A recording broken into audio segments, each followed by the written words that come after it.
Exercise 7.2 first which shape do the following things have. तो ये जो थिंग्स जो आपको बताएंगे वो किस शेप की होती हैं आपको ये बताना है। In a top surface of a study table, so your study table surface has which shape. अगर जो आपकी जो स्टडी टेबल होगी घर में है ना, या स्कूल में भी जो होती है, उसका शेप क्या रहता है, जो ऊपर का सरफेस रहता है उसका टॉप सरफेस, वो कौन से शेप में रहता है। इट्स रेक्टेंगल ना, so right here rectangle. B a blackboard, so blackboard कौन से शेप में होता है, आपने स्कूल में तो देखा है। It is also a rectangle ना, so right here rectangle. The face of a dice, तो जो आप डाइस खेलते हैं ना, तो डाइस किस शेप का रहता है, it's square, so right here square. A trace of a bangle, जो बैंगल का ट्रेस रहता है वो कौन से शेप का रहता है, it's circle, right here circle. Second, filling the blanks. A the dash sides of a rectangle are equal, तो रेक्टेंगल की जो अपोजिट साइड्स होती हैं वो जो रेक्टेंगल की अपोजिट साइड होती हैं वो इक्वल रहती है ना, कौन सी शेप इक्वल रहती है इसकी, अपोजिट साइड, तो यहाँ आ जाएगा opposite. A triangle, be a triangle has dash sides and dash corner, so in triangle how much sides and corner, there is 3 sides and 3 corners, so write here 3 sides and 3 corners, understood. C a circle has dash sides and dash vertex, तो circle में कितने sides and vertex होते हैं, ये आपको खुद से करना है, okay. D a rectangle has dash sides and dash corner, तो ये भी मैंने बताया है, रेक्टेंगल में कितने साइड्स एंड कॉर्नर्स होते हैं, ये भी आप खुद से करेंगे।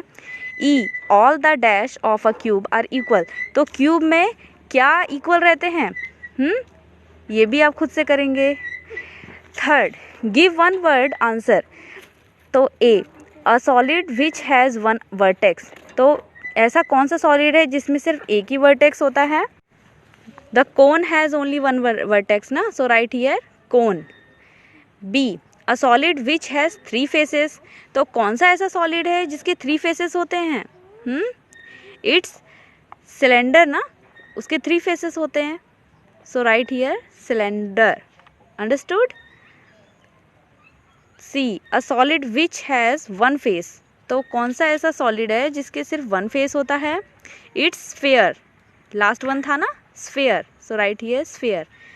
D a solid which has 1 edge, तो कौन सा ऐसा सॉलिड है जिसका सिर्फ एक ही एज होता है, ये आप खुद से करेंगे। E a solid which has 2 edges, तो ऐसा कौन सा सॉलिड है जिसके 2 एजेस होते हैं, ये भी आप खुद से करेंगे। Fourth, tick right the correct shape.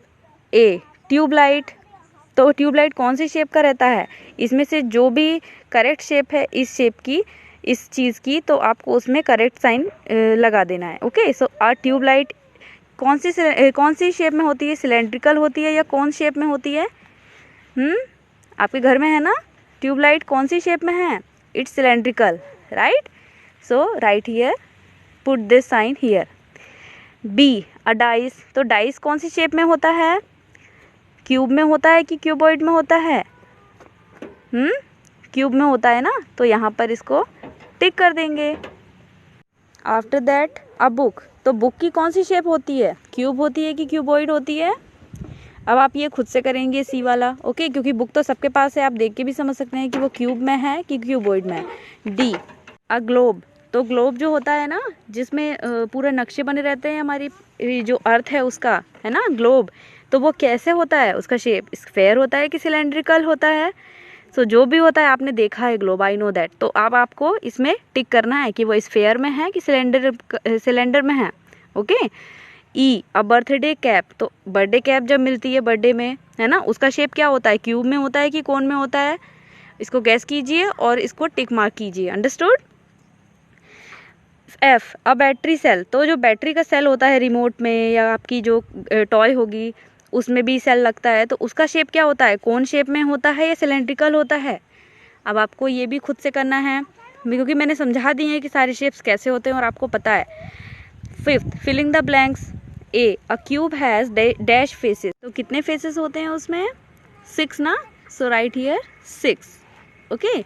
After that B a sphere has dash faces, तो ये कितने होते हैं, ये आप खुद से करेंगे। सी, डी, ये भी आप खुद से कर लेंगे, क्योंकि अब आपको शेप्स का पता है कि कैसी होती हैं, और जो चीज़ें आपको दी हुई हैं ये किस शेप की हैं आप बिल्कुल इजीली आप समझ सकते हैं। Okay, so this is your homework for today, do it yourself in your maths copy also.